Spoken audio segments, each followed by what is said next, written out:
Very fortunate to get a win. I felt like the second half lasted about 2 hours, and I think there were a lot of things that sort of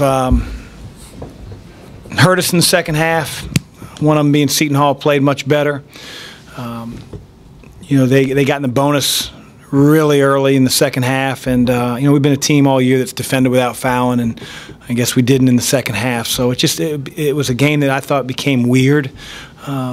Some stoppages in play, and we have great officials in this league. It's just an odd second half. But Seton Hall has some experienced, talented warriors on their team, and they weren't going to go out like they did in the first half. So fortunately, we played well enough on the offensive end. I don't know if I've seen a better performance as a head coach than Trayvon's 37 points. And there's a lot of guys that might get over 30 in a game, but they're taking 25 shots to get it, and it's pretty amazing. You can only take 12 shots and score that many points. So, he really came through for our team. We had other guys play really well. Najee was incredible, did a great job. I thought Quentin played an excellent game, and JP maybe came up with the biggest steal of the game, and arguably the timing of that, the way that Seton Hall was hurting us in pick and roll and was able to sort of stab at the ball, pry it loose, sort of broke their momentum up on the offensive end. So very fortunate. We got a big one on Saturday. I agree with you in that it was a different kind of tone set by the officials in the second half. Were you happy with the way your guys responded to that, generally speaking? It was choppy and whatnot. There's some things we got to learn from. Can't have a technical. Right. But we also ran a couple set plays where we went the wrong way. We haven't been a team that way. The game got a little hairy. I think there were some nerves, but like I said, JP came up with a huge steal. Tyreek out of the timeout. For a play we threw inside, gets an and one. So we did some good things down the stretch execution-wise, but we also did some things that were a little bit confounding. So we had the ball getting pressed, and we didn't set up our press offense and just sort of casually threw it in JP, get stolen, and we can't have those type of errors down the stretch. So we'll learn from them, hopefully.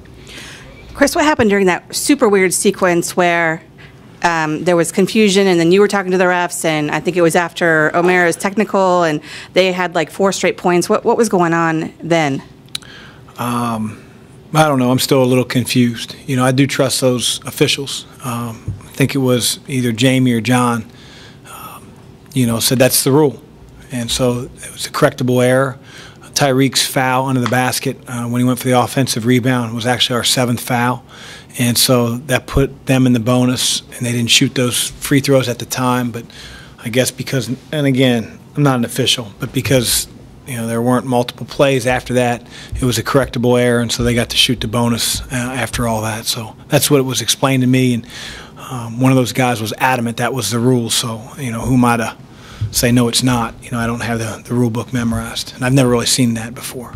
So you've always coached this team with a great emphasis and value on defense. So when you see that you've given up 65 points in the second half, kind of what does that make you twitch? I mean, how do you? Yeah, it's disappointing, but again, the half was really long. I think we've done a really good job for the most part of defending without fouling.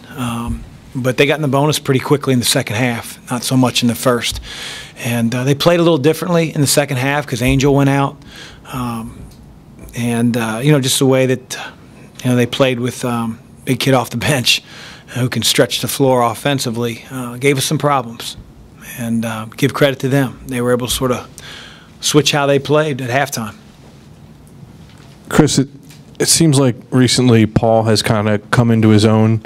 Would you agree with that? Mm-hmm. Paul's doing a great job. I don't know if I've seen a guy that has gained as much confidence, throughout a year as Paul has. He was really down on himself early on, wasn't playing very well, turned the ball over, couldn't keep his guy in front.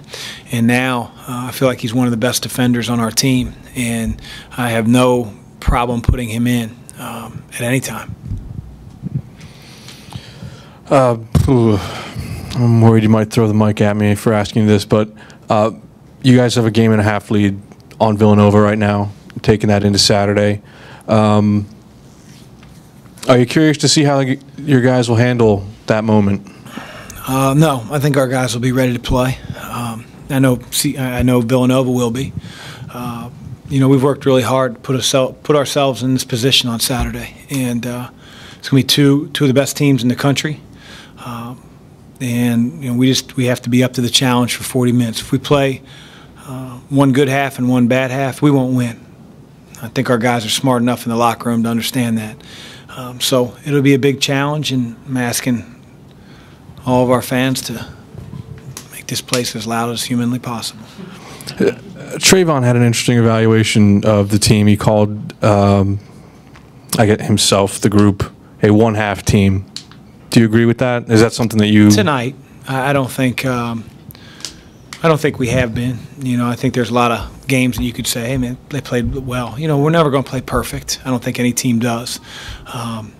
But when it's such a stark contrast from one half to the other, it's disappointing. And we got to correct it. Like I said, if we're that way on Saturday, then it's very simple. We won't win. And, we'd like to win. So we're going to have to play both halves. Angel Delgado finished with 6 rebounds compared to 18 the first game, and it seemed like Sean was especially effective on him. Can you speak to the three, Karam and Sean and Tyreek, being able to front him and really challenge him tonight? Yeah, well, number one, I think he's battling an injury. He didn't play as many minutes. Had he played more minutes, I'm sure he would have had more rebounds. It's hard when the majority of his rebounds in game one, 14 of them were on the defensive end. And he doesn't move. He stands under the basket. And so when the shot goes up, he's like Incredible Hulk in there. He just gets every rebound.